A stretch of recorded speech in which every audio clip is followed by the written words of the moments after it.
welcome to the Lunchtime Broadcast, where we highlight the news making waves, ranging from current affairs, community stories, sports, and economic news. Here are the headlines. Government scrambles for more dialysis centers. Network Media Hub donates photocopying paper to schools across the country. And preparations continue for the Namibia Tourism Expo. I am Glenora Shipura, and this is NMH at 1.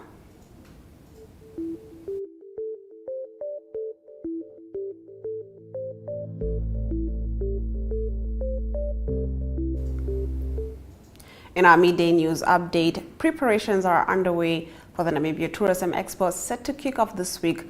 The stage is being set up for where the live entertainment will take place. The Tourism Expo is also giving back to the community by showcasing local talent, such as the sculpture done by Tanyanda Matthews, a visual artist and graduate from the College of the Arts. Matthews is excited to showcase his hard work that took him over 2 months to create. He created a rhino sculpture out of wire in his efforts to create awareness around the endangered species. Hi, I'm Tanyanda Matthews, a visual artist and graduate from the College of the Arts. Majored in mixed media art, and I'm here at Country Club to present my sculpture at Tourism Expo 2024 that is taking place here. I'm here to present this sculpture of a rhino, which is made out of wires. The reason why I came up with this sculpture is because we know we have poaching that is going on in Namibia, in Africa, or elsewhere in the world, and we are fighting so much to make sure that our rhinos are protected. So me coming up with this idea of making a rhino, it's an awareness for us to maintain, for us to keep, for us to protect our rhinos. As we know that when you look at wires, first what comes in our mind, wires are there to protect. For example, if you just go around, you see there are places that are having the fences of wires, and that behind using wires in my sculpture is that we need to protect our rhinos. We need to protect and make sure that we keep them safe without poaching them. And I'm happy to be here as part of an expo exhibitor, if I can say, and I'm looking forward for everyone that is coming to be here to see the piece of an art that I am showcasing here, and I'm looking forward and I'm happy. Thank you so much.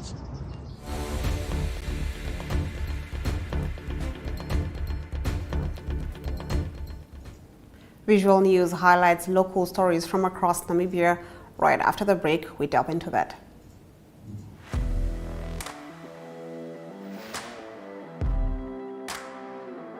Hello and welcome to today's Sports Rep Show. I am your host, Jesse Jackson Kauraita.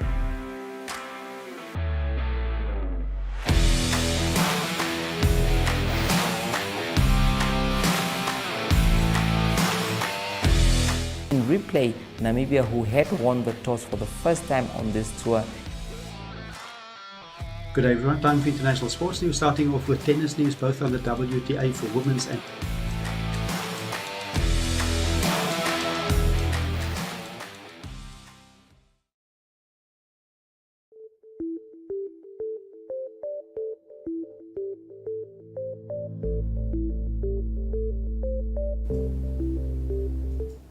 Getting into our visual news, Benita K. Yoko, representing the Oshikoto Region's Education Directorate, expressed her utmost appreciation towards Network Media Hub, previously known as Namibia Media Holdings, and the Chinese Embassy after the two stakeholders donated 9 boxes of photocopying paper to 3 schools in the region.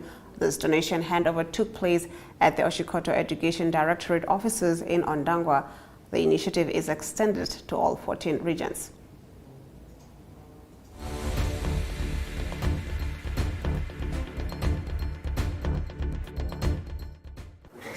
My name is Benita Kayoko, representing the Directorate of Education, Oshikoto Region. We are here by appreciating Namibia Media Holding and the Chinese Embassy for the donation to our 3 schools. Chinsabis Combined School in Oshivelo, and then we have FK Mbadeka in Onyulai 2nd, and then Okashana Primary School in Omfea 2nd.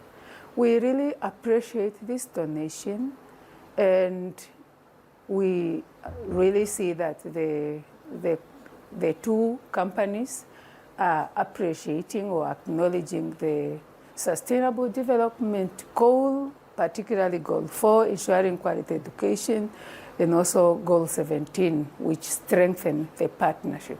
We thank you very much.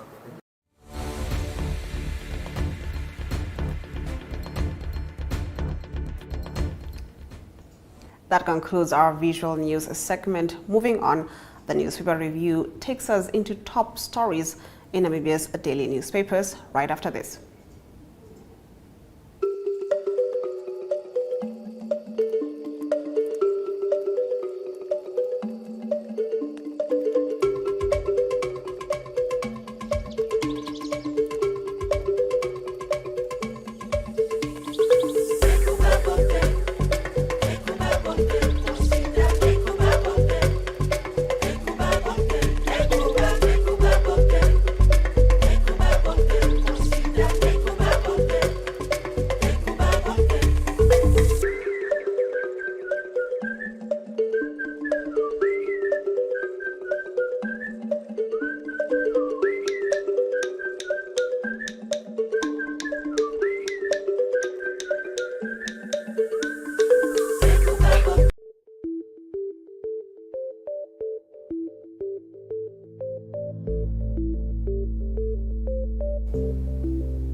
Let's take a look at today's daily newspapers, starting off with the Namibian Sun's front page.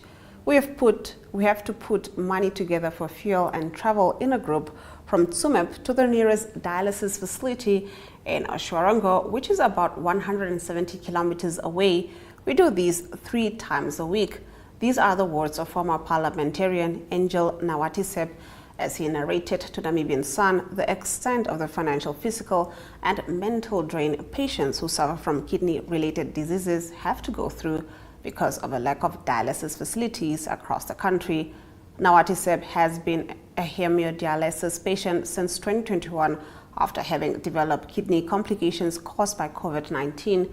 He said the struggles of dialysis patients illuminates the need for more facilities.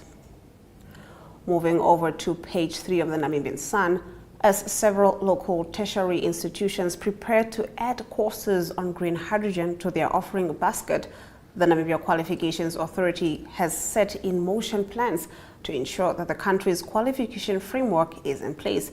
This is according to NQA's communication manager, Lina Dengu, who noted that the authority has started with preparations to ensure its readiness in accrediting institutions that hope to offer courses in this vein. Meanwhile, with most employers now requiring an NQA report during recruitment, the authority encouraged academic qualification holders to submit their qualifications for evaluation to avoid this inconvenience. Moving over to the Republicans' front page, it reports that a Norwegian and Namibian company plans to farm high-value Atlantic salmon from 3 locations in the sea northwest of Luderitz and supply it to export and local markets. African Aquaculture Company announced on Friday that it has obtained a foreign commercial license to farm salmon in the sea near Luderitz for the next 15 years. There are no natural wild salmon species found in Namibian waters. On to page 3, Diamond Corporation Namdeb has approached the Windhoek High Court in an attempt to force the Landless People's Movement to remove allegedly defamatory posts from its social media platforms. Namdeb filed an urgent application against LPM and some of its members. Parties appeared in court last Wednesday. Namdeb is seeking an injunction prohibiting members of LPM as well as its supporters from continuing to distribute, publish, or post allegedly untrue and defamatory statements against the company, its directors, or employees. Other statements include that Namdeb and its directors and employees are reportedly involved in crime, corruption, bribery, nepotism, or racism. On the Allgemeine Zeitung's front page, it reports that since his conviction in December 1999, Thomas Florin, who is accused of murdering his wife, has increasingly tried to secure his early release on parole. However, a renewed application and also the application for appeal were again rejected by the High Court in Windhoek. On page 3, Namport is planning to expand the port of Luderitz, which is urgently overdue. This includes extending the quay well and filling in more land. An environmental impact assessment and archaeological investigations are already underway. That brings us to the first half of our newspaper review. After the break, we continue with more newspaper review. Hallo Namibia, ons is by die kus en ons is lus. Terwyl by die Easter shot. Okay. Okay, so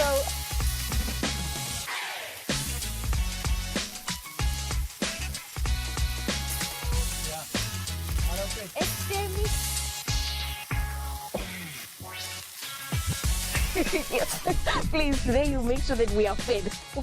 Sorry, ek as nie.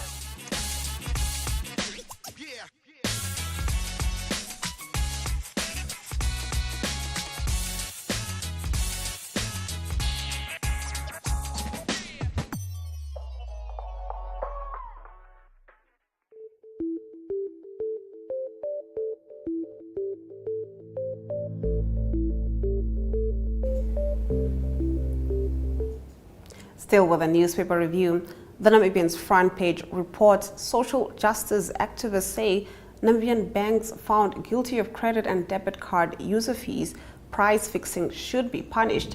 This comes after the Namibian Competition Commission released a report on Friday showing that commercial banks and the Payment Association of Namibia were working to set fees for debit and credit card transactions, a practice deemed anti-competitive and prohibited by law. The Commission concluded its investigation against the PAN and 9 registered commercial banks over allegedly collaborating on interchange fees, giving rise to possible price fixing. On page 3, the Ministry of Health and Social Services says it plans to eliminate malaria by 2027, but will need $1.8 billion Namibian to drive the National Malaria Elimination Strategic Plan for 2023 to 2027. On average, this will cost the government $450 million Namibian annually. This is while 10 of the country's regions are currently battling malaria outbreaks with a shortage of equipment. On to the New Era's front page, it reports the Namibian government has strongly condemned the United States' decision to veto a draft resolution at the UN Security Council, which urgently sought to grant the State of Palestine full membership of the United Nations. During last Thursday's UNSC meeting, the US used its veto powers in the UN Security Council to block a Palestinian submission for it to be considered for full UN membership, which also saw 12 countries vote in favor of the resolution. Only the United Kingdom and Switzerland abstained from the vote, which was introduced by Algeria. On to page 3, parliamentarians are of the opinion that small-scale miners are being neglected by the Mines Ministry. In a joint report presented in the National Assembly last week by committees of natural resources and economics, as well as public administration, members stated that due to the centralized approach of the ministry's activities, small-scale miners face challenges and high costs when applying for licenses. Travel expenses and increased license fees have made it unaffordable for them, the report states. Now moving on to Market Watch, it reports that businessman Like Hangala says the development of a local policy content should not only be limited to oil and gas resources, but should be encouraged in other industries as well, to ensure that Namibians fully participate in all sectors of the economy. He made the comments at the recently concluded Namibia Local Content Conference, adding that there was a need to create sectoral local content policies. Citing the retail sector, Hangala said it held massive potential to drive broad-based empowerment due to its extensive linkages through the economy. That brings us to the end of our newspaper review. Moving on, the Simon Group is gearing up to construct its biggest store that will, once completed, become its flagship. We'll delve into this after the break. Neo Paints has established a 67-year Namibian legacy, creating personalized paint solutions that blend quality and innovation for the Namibian people. We pride ourselves in being a 100% Namibian-owned company, investing in our country and our people by employing and empowering true Namibians. With every brushstroke, Neo Paints commits to our quality guarantee and always delivering a coat of excellence. At Neo Paints, we always stay true to our country. We are as Namibian as you.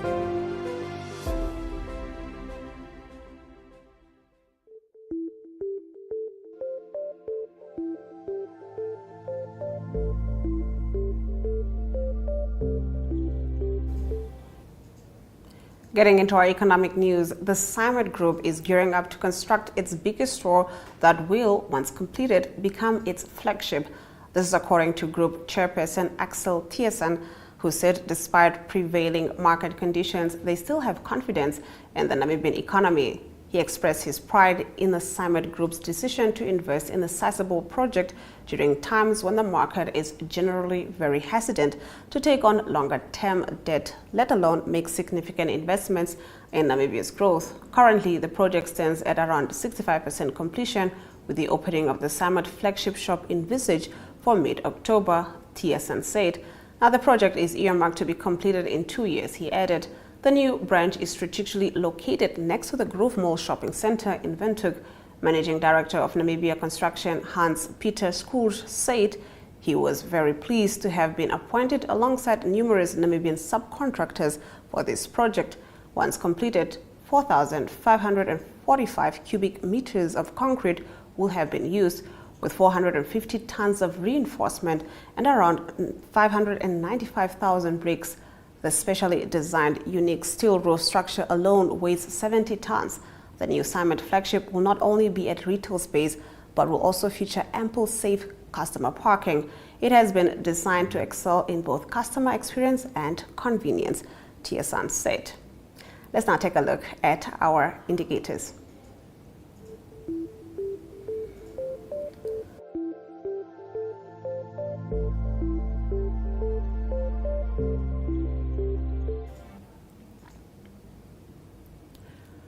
The Namibian dollar trades against the British pound at 23.50, against the euro at 20.31, against the US dollar at 19.08. 2 Namibian dollars and 63 cents gets you 1 Chinese yuan.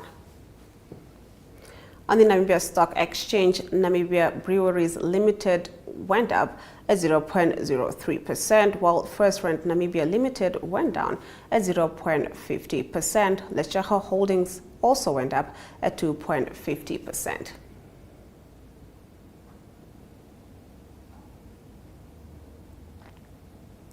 Overall index went down at 0.05%, while local index went up at 0.12%.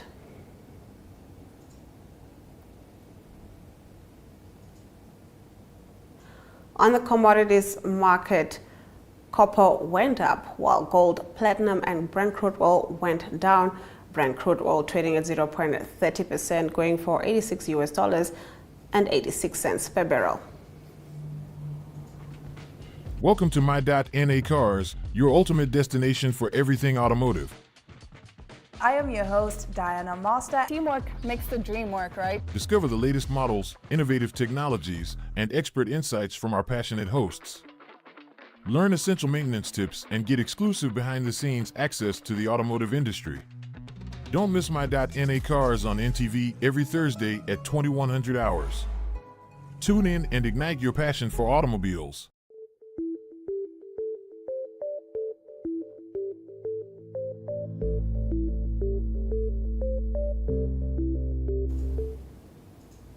Let's get into news from across the continent. The ongoing war in Sudan has crippled the country's health system. 7-year-old Mohammed is homeless. He began showing symptoms of an enlarged spleen and severe anemia at the age of 2. The hospital in Khartoum, where the boy used to receive care, was destroyed in the conflict, and his family fled for safety to Port Sudan, which has remained relatively safe and has better medical conditions. Now, the conflict has forced us to leave our hometown and become displaced. We arrived here in Port Sudan some 20 days ago to seek treatment for my son. He needs blood transfusion and treatment every 6 months. Mohammed's father, Bashir, says, Mohammed is still unable to be admitted to any hospital due to lack of beds. Even for those who are lucky to receive medical consultation, the lack of medicines has been an issue. Around 80% of the country's medical institutions have stopped services.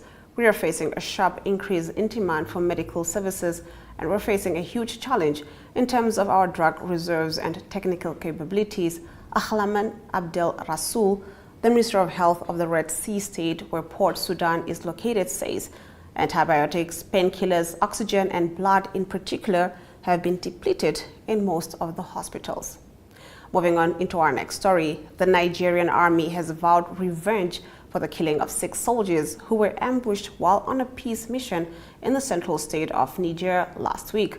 The troops were on a fighting patrol in Karaga village in the Shiroro area last Friday when they were attacked by what the army called terrorists. An army statement said a number of the attackers had been killed and others were still being pursued.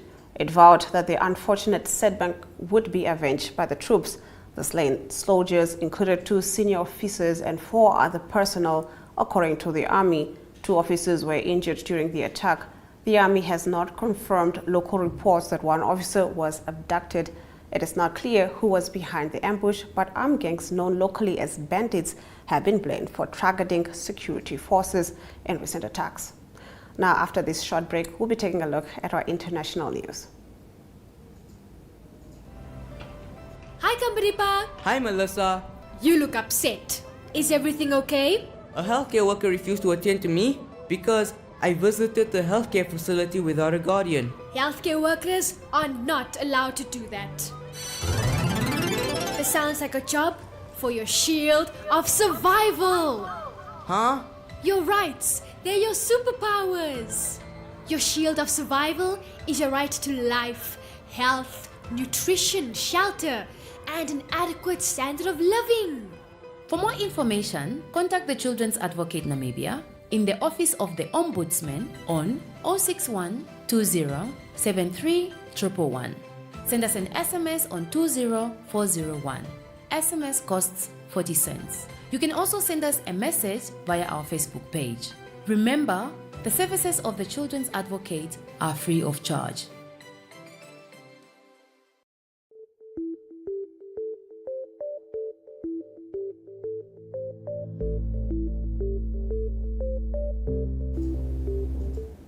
Authorities have evacuated nearly 60,000 people from their homes in Guangdong as days of heavy rain caused massive flooding in China's most populous province. 11 people have gone missing while no casualties have been reported so far. Footage on state media and online show large swaths of land inundated by the floods and rescuers ferrying people in lifeboats in waist-deep water. Several major rivers have burst their banks and authorities are closely monitoring dangerously high water levels. They had warned that the level of a river in northern Guangdong could hit a once-in-a-100-year peak this Monday morning, though this is yet to materialize by noon. Much of Guangdong is part of the low-lying Pearl River Delta, which is prone to floods due to watershed floods, sea level rise, and storm surges. The Delta is a major manufacturing base in China and one of the country's most densely populated regions, with Guangdong alone home to around 127 million people. Provincial capital Guangzhou, as well as smaller cities Shougan and Heoyuan, were amongst the worst hit. Across the province, about 1.16 million households lost power over the weekend, but 80% had their electricity restored by Sunday night. Now, on the other side of the break, we'll be taking a look at our local sports news.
In our local sports news, African Stars captain Ronald Keshere remains adamant that his team will secure its second consecutive Debmerit Namibia Premier Football League title next weekend, as the chasing pack will now be required to score too many goals while hoping that Stars lose by a big margin to turn things around.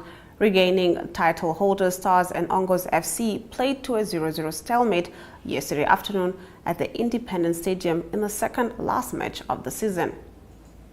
Judging their first appearance in a full-scale match, the Windhoek Gymnasium Lions looked impressive in their 35-16 home win against Samsung Windhoek High School as the highlight of their school's week-long multi-sports inter-high.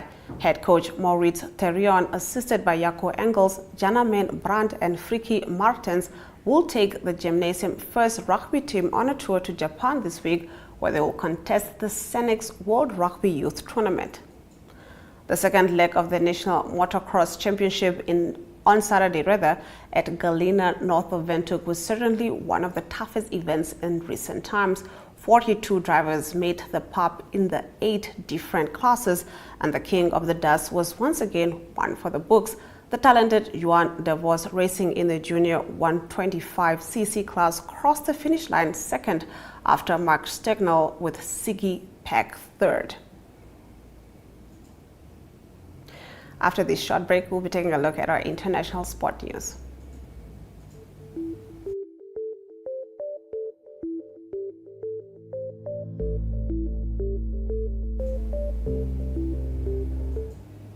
Jude Bellingham snatched Real Madrid a dramatic 3-2 classic win over champions Barcelona on Sunday to take them 11 points clear at the top of La Liga with 6 matches remaining. Los Blancos twice came from behind, with Vinicius Jr. and Lucas Vazquez netting level. Andreas Christensen and Fermin Lopez strikes before Bellingham rammed home the winner in stoppage time to virtually guarantee his team the title. Barcelona bounced back with a strong performance after their Champions League exit at the hands of Paris Saint-Germain, but their last stand was demolished by Bellingham. Manchester United will face Manchester City in the FA Cup final after claiming a hard-fought victory on penalties over champions side Coventry City. Manchester United booked their ticket for the FA Cup final against Manchester City after managing to eliminate Coventry City in a semi-final that looked much more comfortable for the Red Devils than it turned out to be. On the other side of the short break, we'll be taking a look at the highlights from today's broadcast.